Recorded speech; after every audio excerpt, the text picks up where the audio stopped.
watching a Project Nerd presentation. Enjoy, nerds. Hey, what's up, everybody? This is Ming Chen from AMC's Comic Book Men. You may also see me hanging on Kevin Smith's coattails because I run his website, and I've been affiliated with him for many years. And you were watching CF3, one of my favorites of all time. And I'm just also here to tell you that the cookie stand is definitely not part of the food court.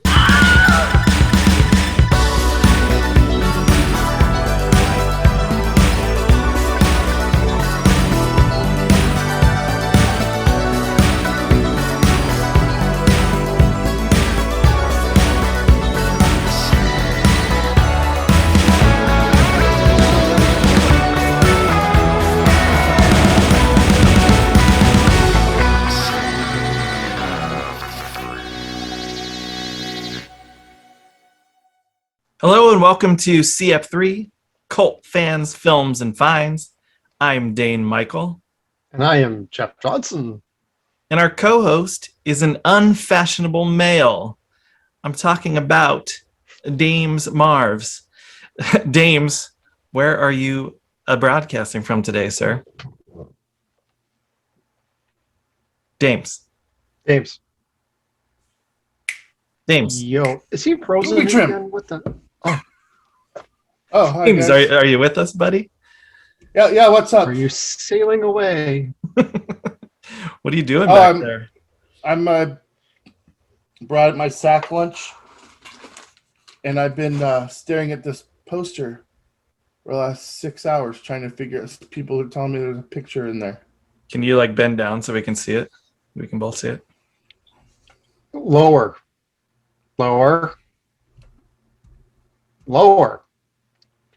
Oh yeah. That's easy. It's a sailboat. It's a schooner. Sailboat, schooner. They're Sailboat. the same thing, right? Yep. God damn it!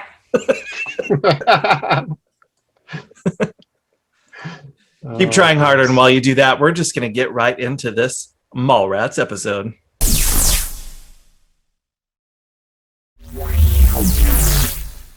Joining us for a Mallrats episode today is a man who served admirably as one of AMC's comic book men. He is a convention staple when those happen. A podcaster and founder of a shared universe podcast studio. He works at Jay and Silent Bob's Secret Stash. Welcome back to the show, but for the first time as a video talk series guest, Mr. Ming Chen. Yeah! I love the smell of commerce in the morning, gentlemen. Thank you for the warm welcome back. I love being on with you guys. I share your passions, and I love that you're talking about something near and dear to my heart, for sure. Which, of course, is Ugg Munchers.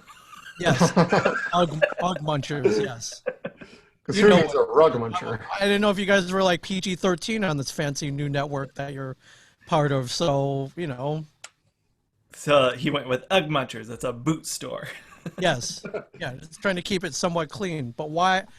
It's a Kevin Smith movie, so... That's right. And we're a rated R podcast, so put the R back in rug. We're not a podcast, though.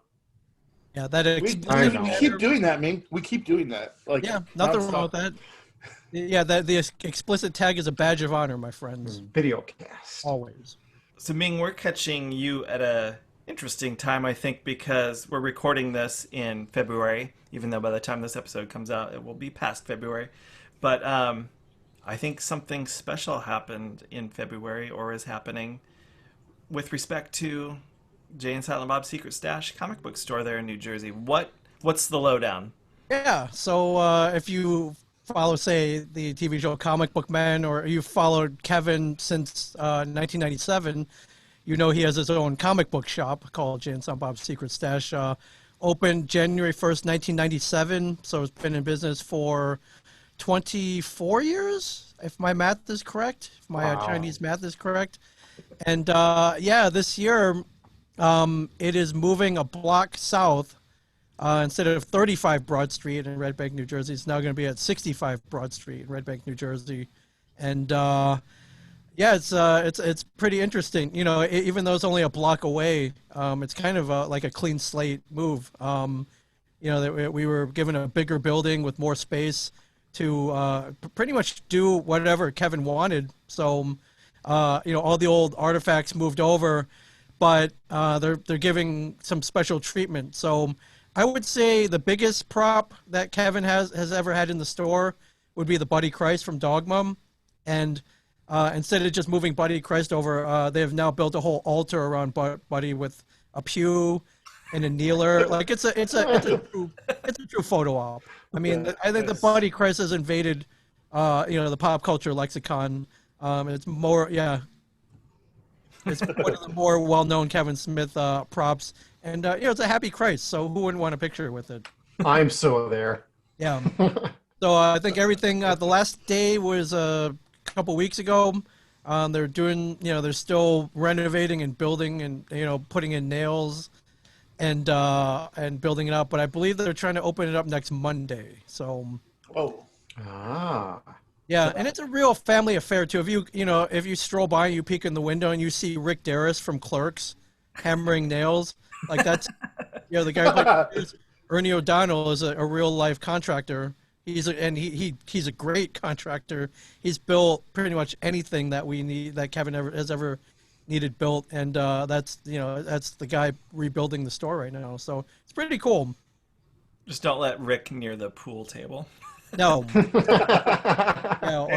Hide your women, hide your milk, and So, I mean, what was the main reason for the move? I think the economic times. If I'm to be flat out truthful, the guy who owned the building was just being a dick. So, I don't know the exact terms or circumstances, but I imagine with everything going on, the greedy landlords in everywhere really, but in Red Bank, New Jersey especially, got scared for the future. I imagine, and this is pure speculation, I don't know this, but I imagine maybe he went to Kevin and he was like, hey, your lease is up. We want you to sign for another 20 years or something ridiculous like that. And who in their right mind during a pandemic would do that? We don't know what's going to go on in a year. Like, this virus could mutate. This vaccine might turn us all into zombies. We don't know. And, my speculation is the landlord refused to budge, maybe tried to call Kevin on his bluff and lost that hand of poker. And because here's the thing, it's a pretty big space. Like, I can't imagine who would want to go in there next and make a go out of it. It's not, the rent is not cheap. And to be honest with you, that, since we're talking about Mallrats, they have the term anchor store when you talk about a mall, like a big store that attracts all the other smaller stores. And that's what the Stash was to Red Bank, in my opinion. People would come out to see the Stash, and then they would stick around and go eat at the surf taco next door or the pizza place, or they would go to the arcade down the street. Yestercades. Yestercades, our beloved Yestercades. Like, they would hang out in Red Bank, but the main reason they would come was because of Jan Silent Bob's secret stash. So why the landlord would want to lose that is beyond me. But, found a great deal down the street, and I think Kevin saw it as an opportunity to make it even better. So, but it baffles me, these landlords, man, why they would let something like that go. Money, yes. Yeah. You mentioned zombies, so I can't help but notice, and it's driving me crazy now, that you've got Negan's bat upside your head, which is giving me flashbacks of Glenn. Yeah. I'm like, no! Yeah, not my favorite. What else you got back there? So below it is the scene where Negan comes out of the RV and makes everybody kneel. And I've got it signed by almost everybody except for Andrew Lincoln and Denai Guerrero, which, one's in the Marvel MCU now, and the other one doesn't really leave London. So, there'll be a little harder to get, but I got everybody else. Above that is a range of Funko Pop figures ranging from the Lost Boys to Bruce Lee to Jay and Silent Bob. And there's a Ming Chen in there, of course, because I can. And above that, if you look at the top, there's a painting of the old Justice League, but instead of, Arthur Curry and Bruce Wayne, it's me as Aquaman, it's Mike as Green Lantern, it's Walt as Superman, and Brian as Batman. So our friend Shad Nowicki painted that for us. And at the time he painted it, Aquaman wasn't cool. He was the one that everybody dumped on. So of course he made me Aquaman. But now Aquaman's cool. So yeah. But yeah, that is Lucille from McFarlane Toys. So it is signed by not Jeffrey Dean Morgan, but Michael Rooker, who one time at a con made me try to hit him over the head with it. Unbeknownst to me, Michael Rooker is very skilled at Aikido, and he wanted to show off his moves to me at a convention. So as I was coming at him with the bat, he told me to go full speed. He definitely sidestepped me, and all of a sudden I'm looking up at him from the ground. I'm seeing stars. My back is hurting. And I was like, oh, wow, he just threw me to the ground. Wow. So okay. imagine this. Imagine he just had a towel on and it fell off on you. Yeah. Michael Rooker, Mallrats. Great person to bring up. Yeah, you saw even in '95 how cut he was. So yeah, do not mess with Mr. Svenning. Give him the chocolate. Doing Aikido. Yeah, give him the chocolate covered pretzel. That may be the only way to defeat him. But do not try to fight him. Dude, that close up on his fingers and his mouth, God. It makes me fucking barf, dude. Oh my god. Pretty disgusting, but you know, another iconic moment in Kevin Smith movie history for sure. For sure. Do people try to stink palm him in real life? Do you think? I think they do. If you see him at a convention and you go to his table, there's like a mountain of chocolate covered pretzels, and like why people would give those to him? Like, oh, I'm not eating those. That's probably why he made them cut his hand off in Walking Dead. Yeah. You should turn that into a meme. You should seriously. Yeah, you should. It'd be a good one. That would be a good one. Yeah. But yeah, I think, and I've never asked Kevin if he's ever stink palmed anyone in real life. Like if anybody, I'm sure Jason Mewes has done it. Of course. Probably by accident. Or not. So Ming, do you remember the first time you saw Mallrats? Were you already like affiliated with Kevin by then? No, I wasn't. So I saw Clerks on VHS, fell in love with it. Mallrats came and went so fast that I remember, and they didn't market it very well. So I think I may have seen an ad for it in a comic book, and somewhere out there they actually made it. There was this weird online game that they made for it that I don't think a lot of people saw. But unfortunately, Gramercy/Universal had no idea how to market this movie, and I never saw a trailer for it. I think the only print ad I saw was in a comic book. So when it came out, like I didn't even know it was out, and I only found out it had come out after it left theaters. Like, holy crap, I missed the new Kevin Smith movie. Like, when did it come out? I never heard about anything about this. So I waited patiently. I think the VHS came out 6 months later, and that's when I saw it. But the first day it came out was, I want to say it was like maybe March or April of '96. And that's when I met Kevin in about February, March of '96. So it was kind of crazy. I talked to him on the phone, and I think the next day the VHS came out, and I was able to see it. So I was a little nervous because the first time you talk to Kevin, you want to talk about Mallrats, right? But I don't think he wanted to talk about it. So I think it worked out for both of us. I think he was sore subject. Yeah, I think he was still pretty distraught over it. So. But yeah, I watched it. I watched it on VHS on a snowy day in 1996, and fell in love with Kevin Smith all over again. So it was cool to see Jay and Silent Bob in color. It really was. Yeah, that's true. And seeing them, with a bigger budget was cool. Silent Bob flying around, running around the sack full of quarters, punching Easter bunnies. I was like, this is cool, man. This is cool. So this would have been young Ming back in Michigan? Yeah. Yeah, I literally just met Kevin Smith. I had just talked to him on the phone, like maybe a couple weeks earlier, and little did I know that all this other stuff was going to come about. But it was cool to talk to the guy behind Silent Bob for sure. Of course. You're talking. So he actually talks. To your knowledge, Ming, is anybody affiliated with the Schooniverse? Is Mallrats their favorite Kevin Smith film? Are you aware of anybody? Question. I find that most of the people who really love Mallrats, I mean, like, mostly fans I meet who was like, oh yeah, Mallrats was my first movie.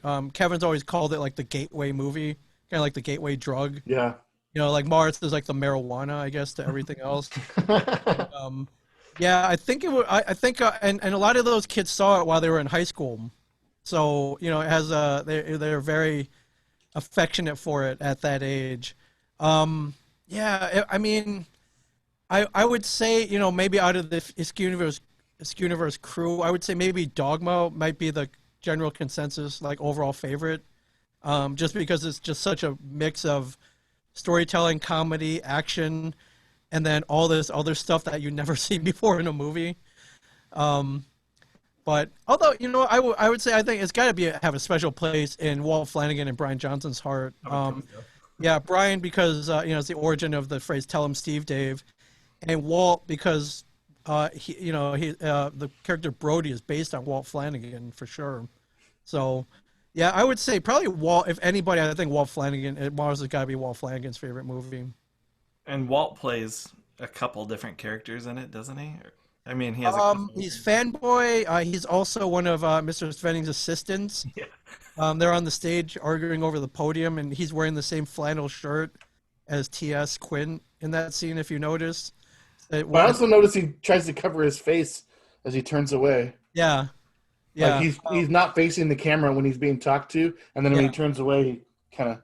He's much like that in real life. He doesn't... if you ever see a picture of Walt Flanagan, his eyes are always closed.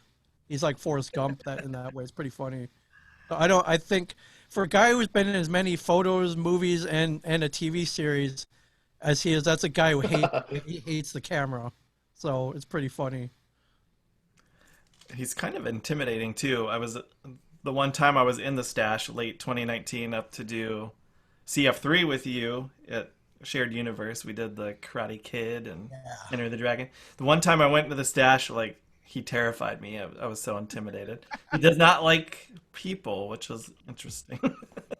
Yeah, I mean, if you ever want to get to him, you can talk about his podcast, Tell Him Steve Dave. You can talk about comics or New Jersey Devils hockey, and that's pretty much it. So Mike was in there, and I found Mike much more approachable. Mike's, Mike will talk about anything. He'll talk your ear off. He won't let you leave, so Yeah. for sure. We'll need to get him on the show, too, as well. Oh, yeah, for sure. Yeah, Mike will come on at any time. And, yeah, for any Mallrats completists out there, I would definitely pick up one of the Clerks DVDs, or even you can go back and pick up the Clerks Laserdisc. There's an audio commentary on there that they recorded while they were filming Mallrats. It's pretty funny. So I guess after one of the days that they were filming Mallrats, they got some recording gear into somebody's hotel room, a couple of microphones, and basically, if you look at it, they were podcasting in a way. Yeah. It was a portable recorder. They had I think one or two microphones that they were passing around to everybody. And Jason Mewes is drunk. I think he passes out and goes to sleep at one point. And it's a pretty cool snapshot into like the View Schooners crew while they were on a set, and you know, all of them young and energetic and just cracking jokes with each other and just kind of living this weird life in Eden Prairie, Minnesota. It's a pretty cool snapshot. If anybody out there is not listening to that commentary, it's definitely worth a listen for sure. Did that make it to the Arrow Blu-ray at all? I don't have that, so I'm not really sure myself. I would imagine they would have put it on there, but okay. I mean, I think Dane's checking. Yeah, it's a really great commentary. And wait, you said it's actually on the Mallrats, or it was on Clerks that they Clerks. It's on the Clerks. Yeah, it's a Clerks comment. It's a commentary about the movie Clerks, but recorded while they were on the set of Mallrats. Okay. And never ported over to the Clerks Blu-ray, to your knowledge. I don't think so. It's probably. Well, I'm sure it's on the 10th anniversary DVD, the Clerks X, and it's definitely the first time I heard it was on the Clerks Laserdisc. But I imagine it made it over to one version or another. But it's just such a great snapshot. But they talk about working on Mallrats for a little bit, and you know how much fun they're having on the set of this big budget, you know, Kevin's second production. So it's pretty cool if you're a Mallrats fan as well. James, if I'm not mistaken, you have a kind of a serious question that you want to ask. Yeah, It's a personal Oh, question. there Okay. we go. So you said everything applies. So I have a personal question. If Okay. we got to edit it out, or you start crying or whatever, we'll do that. Okay. Ming Chen goes to the mall, Yes. the food court specifically. Yes. What's your jam at the food court? Oh man, Where's Ming going? I am old. Well, I got two answers for this. I am old school, so I don't think these exist anymore. But there used to be a place called Arthur Treacher's Fish and Chips, which is pretty much it used to be a staple at every mall food court, and I think they had standalone restaurants back in the '70s as well. But since those are no longer around, I'm definitely waiting in line at Chick-fil-A. I actually did that today, as a matter of fact. Yeah, if you're at the food court and you have your Burger Kings and your weird Chinese restaurants and Nathan's hot dogs or whatever. Sbarro. Yeah, and I see the Chick-fil-A, I'm definitely going for the Chick-fil-A. How do you think the Popeyes chicken sandwich compares to the Chick-fil-A one? I like it, but I think the breading to chicken ratio is way off on the Popeyes chicken sandwich. I think there's way too much breading. It's filler. And while their breading is good, there's way too much of it. And it's a great sandwich, but I think Chick-fil-A is better for sure. Chick-fil-A fries with the Chick-fil-A sauce, man. Yeah. Oh, and then wait for the peach milkshakes that come out in a few more months, and everything's heaven. You know? Yeah, those are great, man. Those cakes are amazing. But yeah, I got to go for it's definitely Chick-fil-A. So Dames is picking Sarku. Sarku, man. The shit's the shit. The shit's the shit, man. Dane, what's yours? What's your go-to? So I do get, on the rare occasion that I'm actually at a mall food court anymore. I know, right? It doesn't happen. Even pre-COVID, it doesn't happen very much anymore because the mall is dying, let's be honest. I love Sarku because I always get the extra chicken, double chicken for $1 more. And then I go all vegetables instead of rice and vegetable. Oh. Just a little trick there. Very keto friendly of you, yes. But I do like the Charlie's steak sandwiches, the Philly steak, Charlie's. I don't know if they have standalone restaurants anymore, but the only one that's around here anymore is in a dying mall in Omaha. And I love it. The bacon 3-cheese steak. Ooh, Jeff, that sounds pretty good. Going in the mall food court. Haven't done food court since I worked in a mall years ago, but the last time I went to one was probably Five Guys, which is not exactly in the food court, but it's just kind of nearby. Was it at the It's mall? a burger place. But then there's also Chick-fil-A that's not connected to the mall. That's on the other side of the parking lot, but it's considered part of the mall. Been there a few times. Did you work at Baby Gap in the mall? No, I worked at a luggage store when that was still a thing. Nice. Wow. Like over 20 years in the ago. mall. Dude, American. I had some macaroni and cheese at Chick-fil-A. It knocked my fucking dick off. Well, that explains a few things. Let's talk about Mallrats, dude, because I've heard a lot about a Mallrats sequel. Is it still in the works? Is it? Oh yeah. I mean, Kevin doesn't joke around, and he doesn't throw anything away. So, and he's been working on this one for a while. I think he's had the idea or at least an outline ever since Mallrats, the first one, ended. If you look back on some old interviews, I think he had planned one out because so the first Mallrats, the very first test screening they did of Mallrats was at the San Diego Comic-Con in 1995. And of course it did great there because it was San Diego. Right. There's comic book references in the movie. Stan Lee's in the movie, and it did great. So based on that, I think Universal was like, dude, this is going to be like Star Wars. This movie's going to make $100 million. Like, you better get ready because this is going to be huge based on that test screening. So I think he was even advised, like, hey man, start working on a sequel because we'll do one if this is as big as we think it is. And unfortunately, it wasn't at the theater. And but I remember in early interviews he had always talked about doing a. People were like, well, what's Mallrats 2 about? He's like, oh man, it's Brody and TS getting it's Die Hard in a mall basically. I think that still would have been the plot of the one he's working on now. So I feel like he would have written that even for Alan Rickman because of Yeah. the Dogma Association. that's Oh a my great point. god! Now I'm sad. Yeah. Now I'm super sad. Why is it unless they did a movie about it, it's not worth remembering? Yeah. And yeah, at one point, he had everybody on board except for Ben Affleck for a little while. Even Stan Lee. There's a picture of Stan Lee holding up the 2 sign. Nice.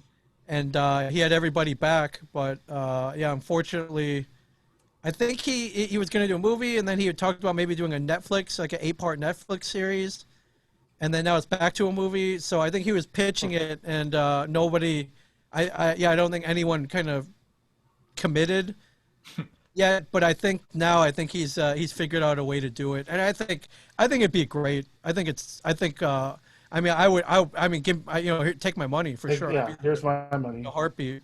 Yeah, I think it would do really well. Do you get to be in it? Do you think you got to be in the?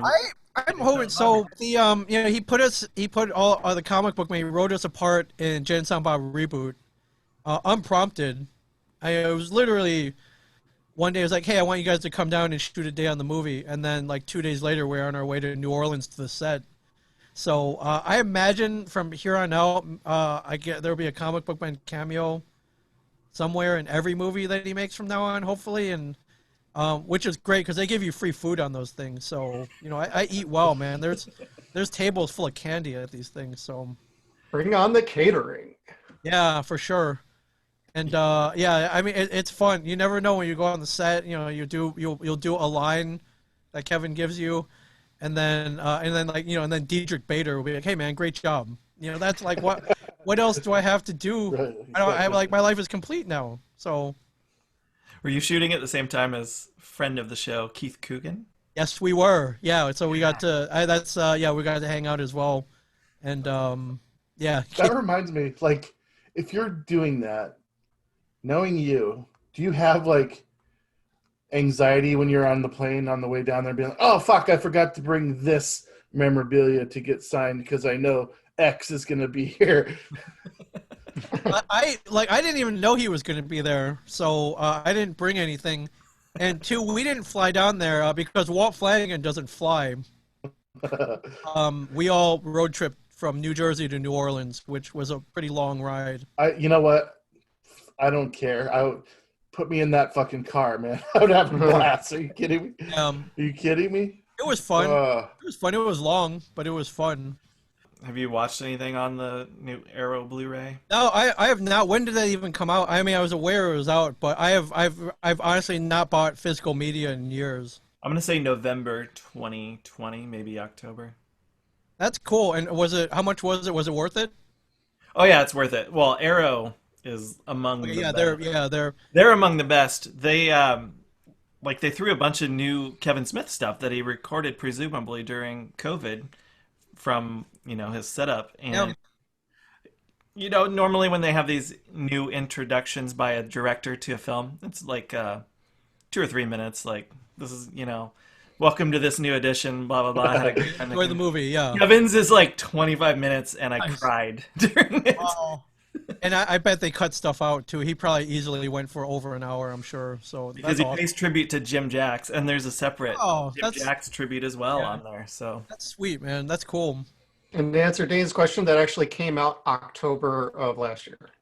Wow, so it was a 25th anniversary then. Like a true. That's awesome. Yeah. It is the one to own. Who's your favorite character in Mallrats? I got, man, that's so cliche to say. I love Brody. Like, I thought, watching the movie, I thought Brody was, I loved his passion for video games and comics. And, I laughed. He's like, oh, he's a chucklehead with women, just, like pretty much every guy is. But I was like, oh, you got to meet Stan Lee. And I was like, surely there's no real guy like this, right? And then I met Walt Flanagan, who is, maybe not as boisterous or upfront as Brody, but has many of those same qualities because that's where Kevin got the source material from. But yeah, I think Jason Lee played him perfectly, which is great. Yeah, I think Brody's. I love Brody, man. I think Brody's a cool character. I don't think we see enough Brody in the movies To be honest with you. James, is agree. it Brody for you too, or? All right, I love the Brody character, but honestly, as a nice guy, I always, and I mean, you're a nice guy too.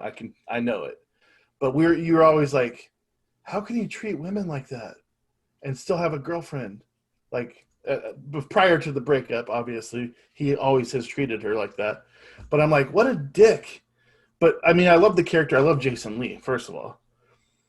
For me, seeing Jay and Silent Bob in color, Jay, he's my favorite. He became my favorite character in this film. Like when they're running from the forest and he turns around in that corner and he just goes, "Ah!" Like I literally almost fell out of my chair. And then when he like goes up on the thing, he's like, "Where do you get these wonderful toys?" And he kisses him on the cheek. I just fucking laugh. I mean, I know that he wasn't even like acting, really. He was just saying the stuff that he was supposed to say, and it's all him, and he's my favorite character. Jeff? I connected a little bit to Brody, mostly in the fanboyish aspects, but I also kind of clicked with TS, to be honest with you. So, I mean, but Jay and Silent Did you Bob are propose great to your wife characters, at too. Jaws? No. Oh, During a screening of worth a Jaws? try. It was worth a try. Dane? It's probably at a Stargate or something for Jeff. That'd be nice, but no. Nothing wrong with Or that. like a He's Ren like, Fair. he's like, that would be dope. I actually We proposed renew our at the Ren vows. Fair, Renaissance Fair in Bristol. I think for my favorite character, I'm going to have to default to Ivana, played by Priscilla Barnes. Three nipples, because we interviewed Mel Johnson Jr., Benny from Total Recall, 3 heads. and he touched the 3 breasts. That's awesome. Wow. Who are actually some of the more interesting characters in person that were behind some of these? Priscilla characters? Barnes is definitely she's a little wacky. We got to interview her at a con in Miami in 2013, and yeah, I think she was making Asian jokes too. I have to look back at the footage. I think she What? making Asian jokes at my expense. Like I'm like, holy crap! Like Nurse Terry Holden is making fun of me. This is so weird. You should have been like, Surreal. plus I'm fucking German. Right. Yeah, I mean, if you ask Jeremy London, like he was high the whole time on set, so he Kind of look like it. yeah, I think they even make reference to it in one of the Mallrats commentaries, where they make a smoking motion, but they don't really say it, which I always thought was pretty funny. But I'm trying to think of there's Ethan Suplee who plays Willem, who's a lot bigger than he's all cut and muscular now. So it'll be weird to explain that transformation when they bring him back for Mallrats too. He didn't eat. He was standing there staring at the fucking. So he didn't eat. He lost all the weight. And then he got jacked. Yeah. Jack to the gills. Yeah. That's funny. Stanley, he was quite a character. Yeah, I don't know if that's the first official Stan Lee cameo, but I mean it definitely was amongst the first, which I He's thought. a natural too. Yeah. Like he's super believable, and I'm like, would he really react that way if someone asked him these questions? He just kind of blows them off like, "Oh, you're a stupid kid," I get it. I can attest that yes, he does because when he came on Comic Book Men, we did the same thing. We asked him all the dumb questions, and he didn't blow us off, but he gave these kind of vaguish answers that satisfied us, I guess I should say. Awesome. He can't. If we ask him who would win in a fight, Hulk or Thor, he can't pick one or the One other. of his babies. Right, exactly. Like that, he just can't. So, he kind of danced around it and gave us an answer that I felt was very satisfactory. As if that cameo couldn't have gotten any more legendary. Then it gets referenced in Captain Marvel, Yeah, which is wasn't that Stan's last Marvel cameo Yep. appearance? I think yeah. so. Yeah, it was for sure. And I think Kevin tells a story that is out there, where when Stan did that cameo for Captain Marvel, he was 95. He's getting old. They said his voice wasn't as clear as they would have wanted for Captain Marvel. They're like, hey, can you go back in the archives and see if there's some alternate takes from Mallrats, and we might be able to use some of those vocals. Whoa. In the Captain Marvel cameo, and he's like, oh man, I don't know, man, those are buried in the Universal Vault somewhere, but I'll go ask them. And somehow they're able to dig a bunch of alternate takes from Mallrats and use his voice to kind of clean up what he did in the cameo, because he was getting older and frail, and they needed a little more oomph behind his voice. And so yeah, and I mean, Mars played a much bigger role in that cameo than anyone would have thought.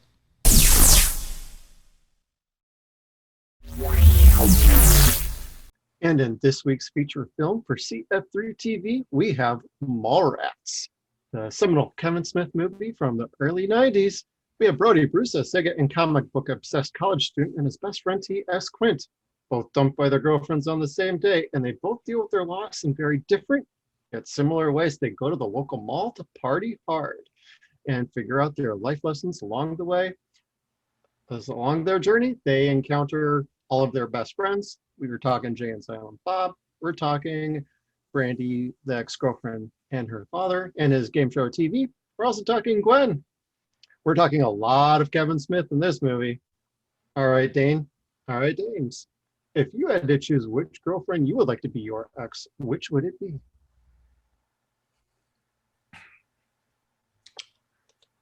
Out of the two, we just have the two to choose. Well, there's actually 5 girls in this movie. And I'm not talking the 15-year-old. We're keeping it PG here.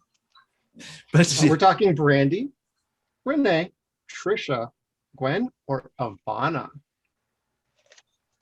Now, what's the name of Joey Lauren Adams' character in this? Gwen. That's who I would pick. Well, you got a funny way of showing it, putting your elbow in my tit. Of course. Did we have a peek into your favorite line just now? Yeah, probably. Definitely I one would of them. choose Renee myself. Renee, that would be Shannon Doherty. Shannon Doherty. We'd have to get in a little fight for that one, Jeff. Don't worry, I'll just run off with her and you can play chase for the entire time. I suddenly want something very bad to happen to you. I just need to get you 5 corn dogs and I got you distracted for the rest of the episode. Or at least the Only next 5? minutes. Yeah, like 5 minutes, maybe. Dames. Yep. I don't know if you can see behind you, but a kid is back on the escalator again. I know. God damn it. Son of a bitch. Never fails. Jeff, is there a Rev It Up segment this week? Oh, we got one Rev It Up, and it's the most obvious one in this one. It is let me see if I wrote this down correctly. The Grand Marquis Colony yellow station wagon. That is TS's vehicle of choice as they go between the 2 malls. Nice. I had to do some digging for that one. I could not figure it out when I was watching it. I couldn't see the emblem very well. I couldn't read the name very well. And I had the very nice Earl Blu-ray to kind of look at, and it was still difficult. Is that does that have a nice blue book value these days? Well, maybe if you're getting it from Arizona or the southwestern United States. But if you're getting it from Jersey, I think the Blue Book might be they give you money to take it away. I do suppose that would be more comfortable to have sex in than the back of a Volkswagen. That's true. That's very uncomfortable. You guys, our newest feature that we've introduced, we introduced it for Chopping Mall, as a matter of fact, is making a comeback this week, and it is called I Deserve More Credit. Boom. Oh. Yeah. Now, who wants to start? I'll start it because this unravels my entire world. Okay. That's is just weird. Priscilla Barnes for me. She plays the 3-nipple lady in the Dirt Mall. At the the dirt mall, inside of the little tent in the dirt mall. And she gives some sage advice. It seems to be hit the nail right on the head. But that's Priscilla Barnes. She's on Three's Company.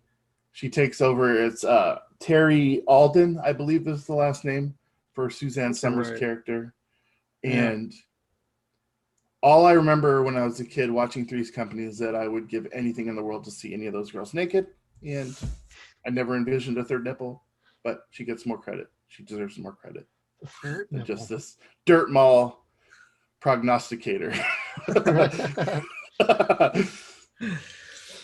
She would go on to like at least one Rob Zombie movie as well, which was really interesting.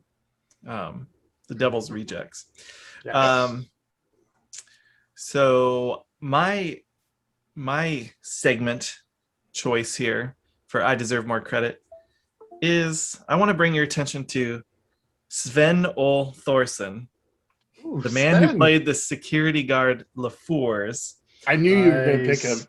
All right, Sven was a champion bodybuilder. He has appeared in a whopping 13 Arnold Schwarzenegger films, I'm including- not surprised. including both Conan movies and Red Sonja, along with Predator, Twins, Running Man, Terminator 2, Eraser, and many, many more, obviously, because I did not name all 13. But Sven, my man, you deserve more credit. Ooh. For my choice, I would choose Claire Forlani, otherwise known as Brandy. She is actually well known for NCIS Los Angeles and also CSI New York. She's done a lot of TV, but she's also done other movies like The Rock with Sean Connery. She's done Meet Joe Black with Brad Pitt, which is actually a very underrated movie. And she's also done like comedies like Mystery Men and other fun projects that are out there, but she deserves better. Oh, so Jeff, I does that remember mean her you're in The gonna recall your date, your girl, your former girlfriend from the first question? Nope. Pick her, you bastard. Hey, I've been a fan of hers since like 90210, regardless what you think of the show these days. I mean, Shannon Doherty. Oh yeah, that was in my spank bank too, man. Come on. James, what's going on in the Playboy Watch for Mallrats? Holy shit. Here we go. Well, let's start with Priscilla Barnes. Was never in Playboy, but she's in a lot of Penthouse magazines. Since that's not the name of the segment, I'm not going to give you the issues, although I did find a lot of them, and the months for those issues. And I do want to bring up that Brody in the magazine store picks up a Penthouse as well. I was hoping it would be Playboy so we could get down to those facts. But there's a lot going on in this one, man. I couldn't possibly tell you every time that Kevin Smith is mentioned in Playboy, nor could I tell you every time that Joey Lauren Adams was mentioned in Playboy because of the Chasing Amy film. Definitely would have showed up in one of the issues, Sex and Cinema, just because of that role. But I wasn't able to find specifics on that. But what I do have are three very specific issues that I want to point out. The first one is Shannon Doherty. You can see March 1994. It's not so weird that Shannon Doherty would do Playboy because she did it again in December of 2003. Unwrapped. Now, there's something delightfully related that was probably completely unrelated to this.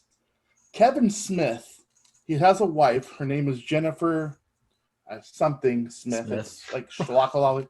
Yeah, Jennifer Smith. He took a picture of her nude with somebody as, I guess, scantily dressed as Lois Lane, but you can see everything.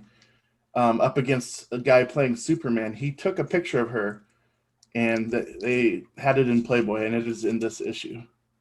Oh. So Kevin Smith's wife also got the nudity in this issue.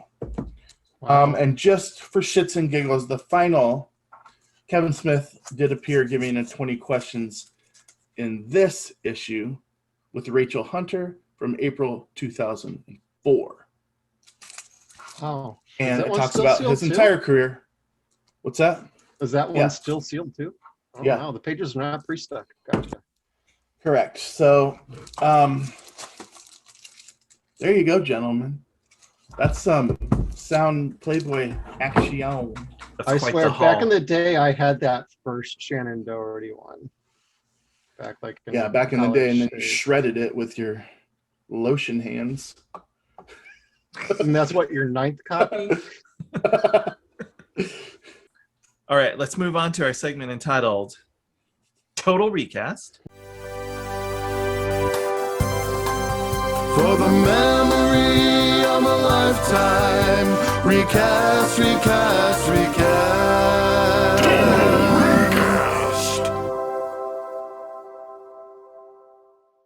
Okay, who wants to start off the Total Recast? I will start. Okay.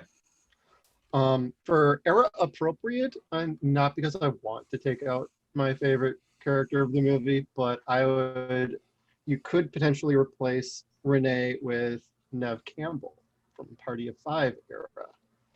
She might have been a very interesting choice. It would have broken some of the characters she had been doing up to that point. Anyway, the only other one I do is probably Scott Wolf from Party of Five as TS, but I liked who they cast anyway. It's just these are two other choices I might have gone. Was Jeremy London in Party of Five, or was it his brother? I think that was his brother. Because I thought one of the Londons was in Party of Five. I will look that up.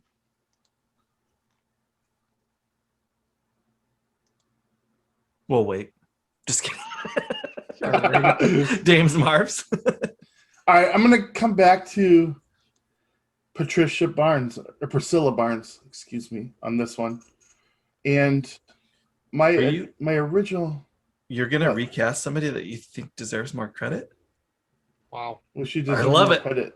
I love it. Perfect. Yeah, bold. It's bold. Bold. And I was thinking about this. Let's see if it pays off. Well, let's get. I mean, we're already intertwined in this whole thing. So my reasoning for giving her more credit was that I wanted to see her nude because she was in Three's Company, a show that I loved. So I was like, I'm going to replace her with Suzanne Somers. I don't give a shit because I would love to see. But I'm not going to do that because I went and I looked. And she was in Playboy twice, that whore. And she, again, just as early as March of last year, she's 73 or 74 now, said that she wants to pose in Playboy at the age of 75 for her 75th birthday. And that would be her third time. So I'm going to go with Joyce DeWitt. I would recast Priscilla Barnes with Joyce DeWitt just so I could have the trifecta. She's been nude nowhere, ever. Yeah, has she even been seen since Three's Company ended? I don't know, but I would love to see her now. On ABC as a sitcom for years. No, Joyce DeWitt. Oh, Joyce DeWitt. Janet. Yeah. Yeah, no. I got nothing. Well, she's probably been hitting that. Dame, she's probably been ahead. hitting the Stairmaster instead of using the escalator, and that's why at 75 she's ready to do it again. The Thigh Master? The Thigh Master. I thought it was the Stairmaster that she. No, it's the Thigh Master. The little thing that you put in between your legs. And I've been doing that the whole show, just so you guys know. Oh, things we do not need to know. Well, the reason I asked about recasting your I Deserve More Credit is because I'm definitely recasting Jeff's I Deserve More Credit, Claire Forlani. I think it was highly evident in this movie that she struggled with Kevin Smith's dialogue. Yeah. Of all the, I mean, you have to be a certain type of actor to pull off his dialogue because it's full of like long monologues and you have to like hit certain pronunciations correctly and everything. Right. To me, she was unable to pull off a lot of the lines that the character had in a believable way. It sounded painfully like she was acting quite a few times. I mean, shit, TS. Who's really pissed at you? The inflection wasn't quite always on the mark. Like, obviously she can act because and I didn't even look up the rest of her career, but as you mentioned, she's been in like legit network TV shows and stuff. But So toe to toe with Brad Pitt. I think she was the weak link acting wise in this movie, and that includes like a movie where there was people who've never acted before. Like Jason Mewes is not a professional actor at all. You're right. But I would recast her with this would be period appropriate, obviously. Star of other teen movies, Jennifer Love Hewitt. Around this time, she was doing Can't Hardly Wait, so this would have fit like right into that awesome filmography. And then she could go on to do her stupid horror movies after that. I know what you did last summer. Her little PG-13 late 90s, early 2000s horror run. But yeah, that's my total recast. Well, the Party of Five influence was strong in this one. Yeah. And you were correct. It was Jeremy London in Party of It was Five. Jeremy. Okay. Yeah. So that's funny. I know. That we'd all just bring Party of Five people that weren't the one that was. We asked Ming to recast this movie, and here's what he said. We usually do ask somebody to recast the film. Oh, man. Since you weren't in the original Mallrats, I want to ask you, who would you want to be if you were in Mallrats, the original? Oh, man. I mean, like, my initial reaction would be like the kid on the escalator. I don't have to do anything. Yeah, and I guess if you look, there aren't a ton. I love it. There aren't a ton of roles in that movie, really. You know, there's Brody, there's TS. I mean, I don't really have the build for LaFours. That's a good one. You really didn't have to say anything. Like I don't memorize lines very well. I'm not really an actor, but I can stand there and look intimidating in a straw hat, I guess. Yeah. Yeah, I would probably want with a character with the least lines besides Silent Bob. That's got to be Kevin. Right. But yeah, I would either pick LaFours or the kid on the escalator for sure. Like a part where I don't have to, I love it. you know, a couple days of filming or even one day, don't have to memorize a lot of lines, but still very memorable. And I think the kid on the escalator definitely defines that. I wonder where that kid is right now, actually. Where are they now? Here's what you need to pitch to On Kevin. the escalator, probably. Say, you need to have the kid in the escalator. I'll play him all grown up, and I'm still fucking with the escalator. Yeah. Sure. There you go. It's time now for what's your favorite line? Where do you start? Oh my god. Oh my god, dude. Yeah, are there any lines? in All this movie? right. I don't know. I just the part It was where a silent Ford places the marijuana on him, and they run away, and they finally get away, get around the corner, and they're stuck there.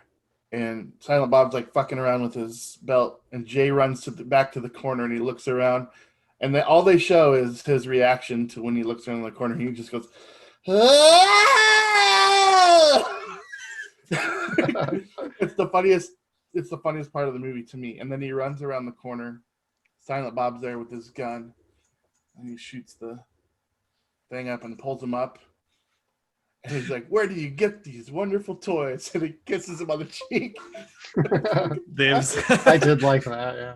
I love that your favorite line in this very like dialogue filled I Kevin know. Smith script. I love that your favorite line probably wasn't even written as dialogue by Kevin Yeah. because it was just "Ah!" I laughed so hard at that.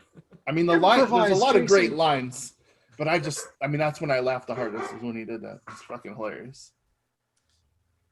Jeff, top line that you wrote down. Ooh. Man, why can't they bring back or remake good shows like BJ and the Bear? I mean, I got a list of them, but Brody line right there. that was like the first one that just made me like laugh, like, oh my god, that is hilarious. So the one I love is obviously Walt Flanagan outside the comic shop yelling, "Tell him, Steve, Dave," because that was Brian Johnson attacking Brody. And that became the name of a very big podcast with Walt and Brian both, and Q from Impractical Jokers. Obviously, we mentioned that kid is back on the escalator again.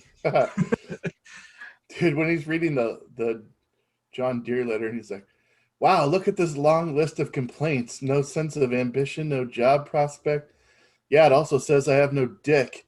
You'll see that it follows financial aspect, which proves once more women really look for in a guy. And he goes, whoa, she calls you callow in here. He's like, you say that like it's bad. He's like, well, it means shallow and weak-willed. Really? Shit. That's the only part I thought was complimentary. But then he goes on, he says like this sentence that this guy would never say, and then he's like, I too am in the framing business.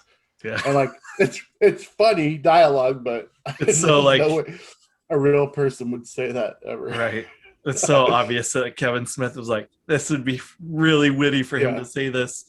Yeah. That's like he was trying to write like Aaron Sorkin characters or something and have them pull off that kind of wit. Get all West Wing up in here. But then he's like, I was gonna propose to her, and he's like, really? When Jaws pops out of the water? And then the first thing Brody says, proving that they clearly have no clue about women, is, that's the most romantic thing I've ever heard.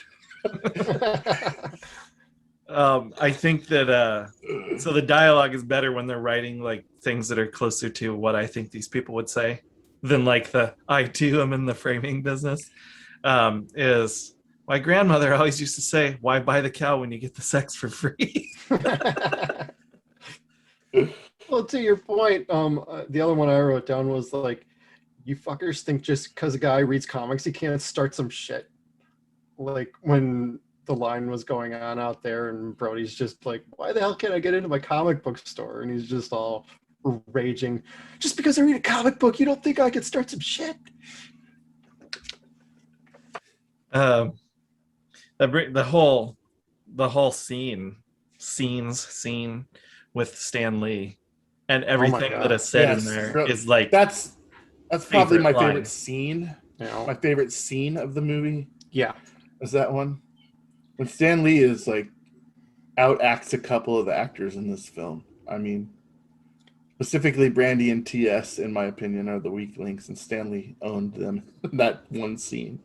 Well, do you guys know if this was like his first like cameo in movies, or I think it was. This was. Yeah. Because I think Kevin Smith proudly wears that badge of honor that he had the first Stan Lee cameo. Because it's not just like a cameo. He actually played a role and actually had like real dialogue other than like 2 lines and see you later.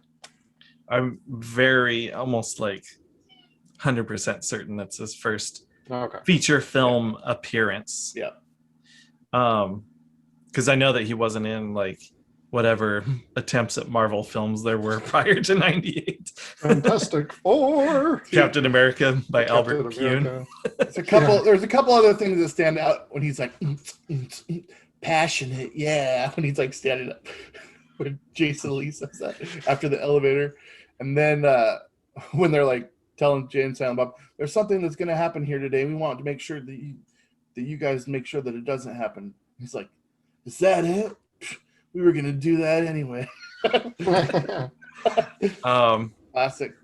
I mean, we could sit here and quote the whole movie, dude. Oh, I know, right? Well, another one I liked was, no, Brody, that was too little, too late. Too little? You said it was a good size. Well, when they say it's really a good size, it really means it's too little. Oh, yeah, it's a highly quotable movie. What can you say other than let's move on to the budget and box office report? Boom. Oh, boy. I wasn't ready for that. You're never ready for anything. I am ready, but I wasn't ready to switch over. That's my falto. He was too busy browsing at Buy Me Toys. Or opening up one of the Playboys he bought. All right. This is fucked up. All right. I found the budget for this film was anywhere between 6.1 and $8 million. Jeez, Ben. Oh, God. Well, and none of them said 5. No. I'm just wondering because I listened to an intro on the Blu-ray by Kevin Yep. Smith. He introduces the TV cut, and he mentions losing $5 million. He said we spent about five. So there's another. Whoa. I saw that too. If he says losing $5 million, then that he puts indicates costing $5 million between 6.1 and 8 at about 7 something, with the total international worldwide grossing of this film at $2.122 million. I have no doubt that it's made its money back over time, but wow, what a disaster the box office was for this film. And that's truly cult. It's truly cult. Oh yeah. I wouldn't call it it's not even close to among the biggest disasters though. No. In terms of it wasn't a high budgeted movie to begin with. So At least until he does Tusk. at least it made more than $1. But seriously, you have to not be trying at all to only clear even in 1998, a little over $2 million. You had to just quickly pull it and not even give it a chance. Hey, at least it made more money than Chopping Mall, our last episode. Right. It was. Can you confirm that? I cannot. Well, your box office actually just shows it because there's no numbers for Chopping Mall. Yeah, there's no way they would have proudly reported if they made $2.1 million on Shopping Mall. We're not going to bother putting up $16. I got $1. Hold on. That's the box office report on that bad boy. Well, it's definitely making money back on the home video front, though, I think. Oh, dude. I mean, DVDs, copies, Blu-rays, laser discs, all. Yeah, this is a good time for you to hold up the copy of Mallrats that we all have. And that kid is back on the escalator. Dane, you own this. I own this as well. I had the previous release, but I willed it to my parents so that they could watch this prior to this episode coming out. Yeah, I still have the Universal release as well, so it's beautiful. This is one of my rare doubles. So Jeff, this Mallrats, I want to point out for everybody, this Mallrats from Arrow is loaded. Absolutely, it includes a couple new intros and stuff by Kevin, but it's not like the previous Universal release was bare bones or anything. It had good content, but this adds the hilarious made for cable or made for TV safe cut of the film. So it's got a third version of the film because there's also a version of Mallrats. I don't know if you guys have ever seen it. I have. It's over 30 minutes longer than the theatrical cut. So much added plot and hijinks. But the TV cut is hilarious, and I watched it the other day because not only does it have your standard bad dubbing of dumbing down the joke, so ass becomes rear. Jason Lee says holy snot about 5 times in the movie.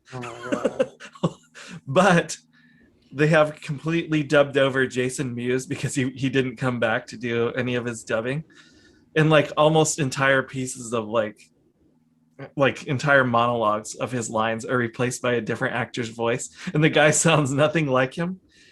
It is freaking hilarious. They also use some alternate physical footage as well, and it's in they just transferred it over from a VHS, so you can you notice it randomly inserted into the film. It looks terrible compared to the new Blu-ray transfer, but you can see alternate takes that way as well that were safer than what they could show on TV. So but yeah, it was voted by fans as one of Arrow's best special features on anything released in 2020. So you guys got Kevin Smith's on Kevin Smith's Facebook page, when he got a copy, he was shown almost teary-eyed how awesome the release was. So, and that cover art, I don't always like Arrow's commissioned cover art. It's an awesome drawing, man. I dig this one. They got somebody with some talent doing this one. Hey, Scream Factory.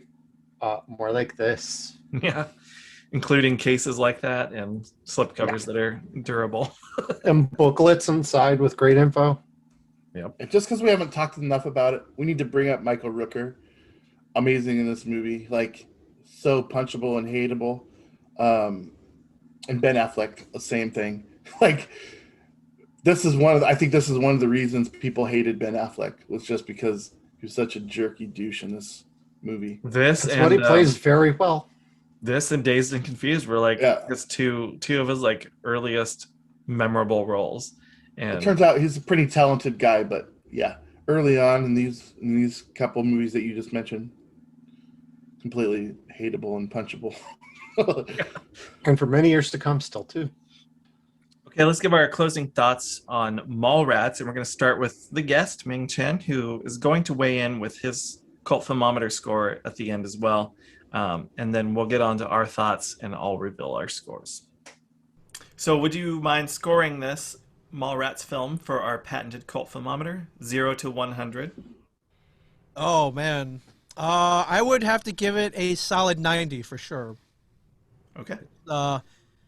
Very important in the Kevin Smith library. Again, a gateway film. A film that I feel holds up to this day and is rewatchable, 1,000 times over.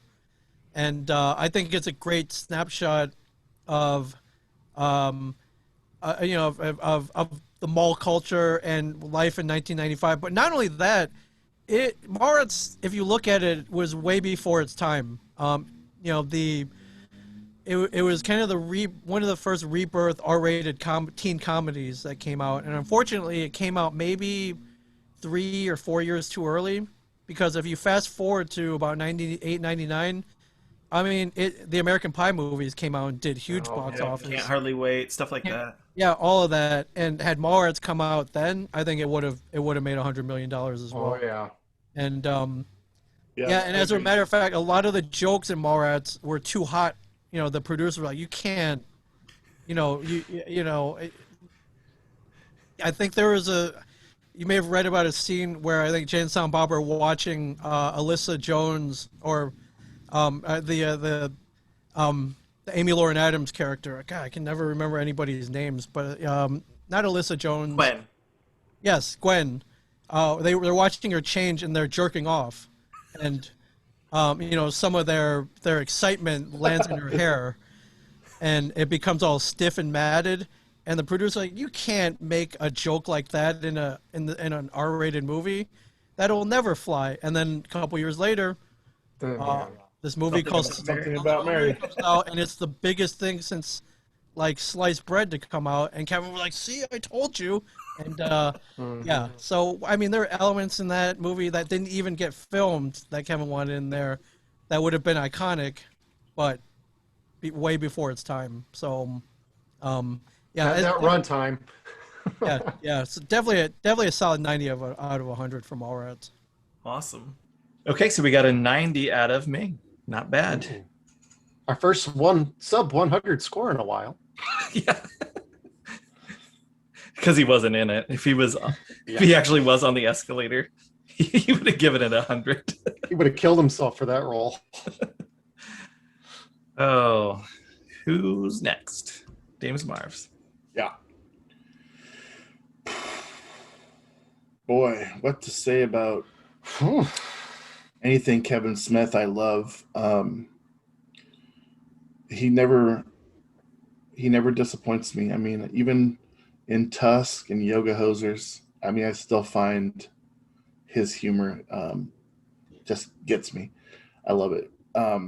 This movie has so many actors and actresses that have gone on to do so many big things. And most of them hadn't really done all of their big things until after this.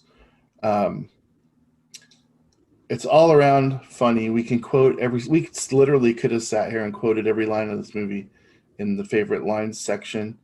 I mean, Ethan Suplee is not in it very much, but he's hilarious as Willem. I mean, that whole stunt is it's one that gets overlooked, I think.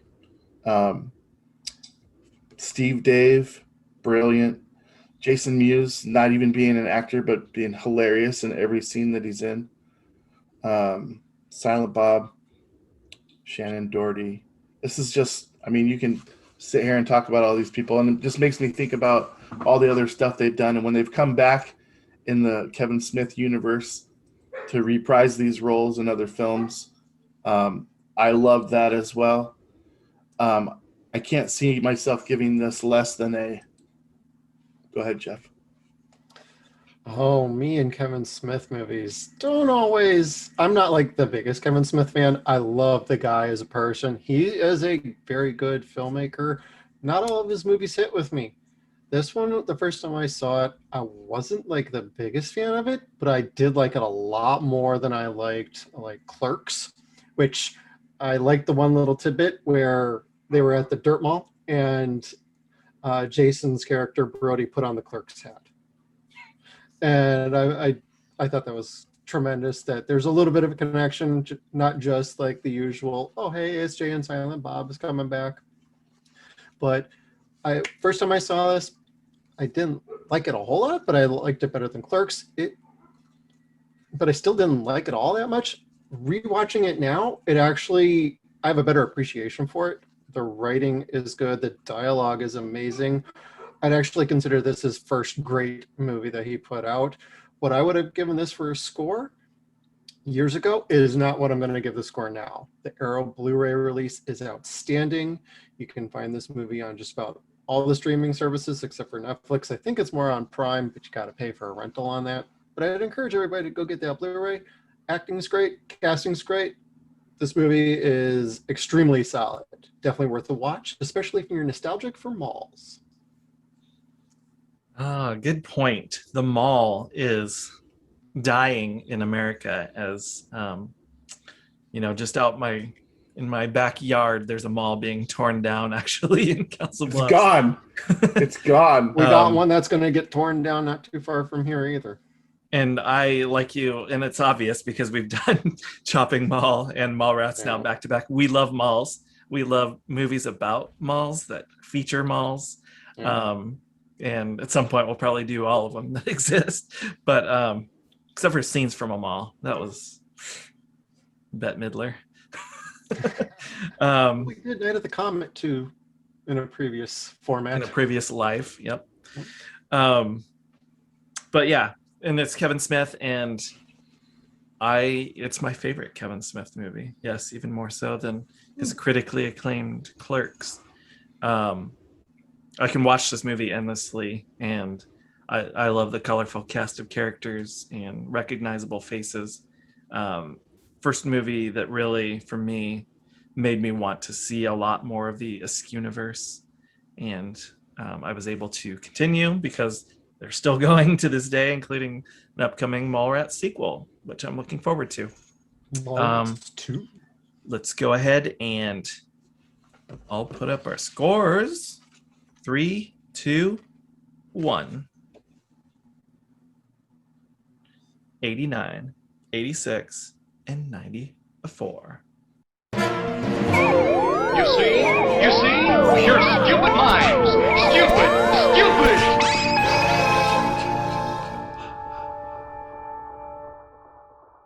And the final score for the patented Cult Filmometer is an 89.75. Boom, nice. 89.75, Dames. Help us out here. That 89.75 puts it 0.50 above Don't Tell Mom the Babysitter is Dead, which was an 89.25. And just below Total Recall, which was a 93.5. And it is currently now in second place on the CF3 TV movies list. Tremendous.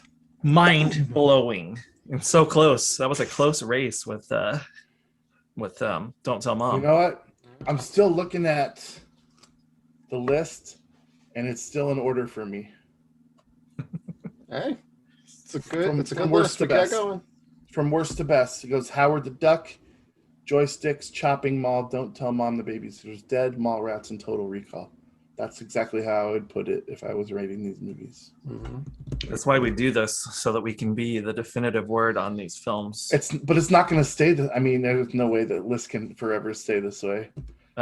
We will see. Cult Filmometer begs to differ. It's never wrong. Remember? Remember, okay. Let me ask you this: do you guys feel the same way? Is the list in the order that you would have it? Yeah, probably. Yeah. All right. Well, it's 3 for 3. Well, that's fucking hilarious since none of us three have given the same score on any of these movies. Mm-hmm. So that's very interesting. It's almost like we're different people. That's very interesting. Well, hell, if you would have asked me years ago what I would have given it, I would have given it a 68, actually. Whoa. You still held up an 86. My score went high up. He could, if he held it the other way, it would have been a 98.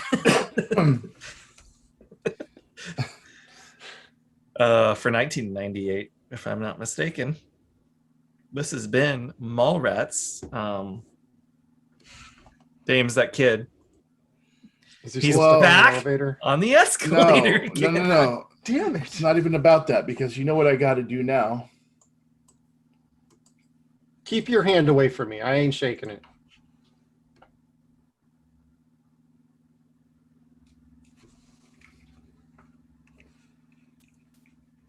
I can see what it is this time.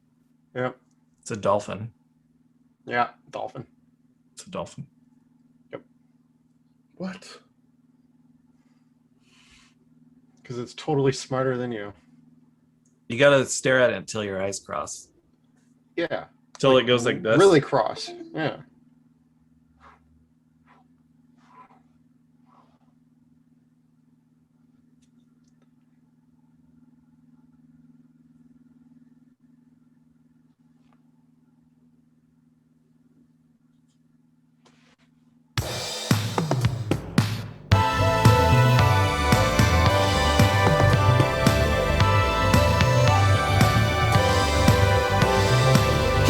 CF3, have fun that's everlasting, binging on cult films and totally recasting, interviewing stars and making fun of Dane Marvs. What's your favorite line and what's your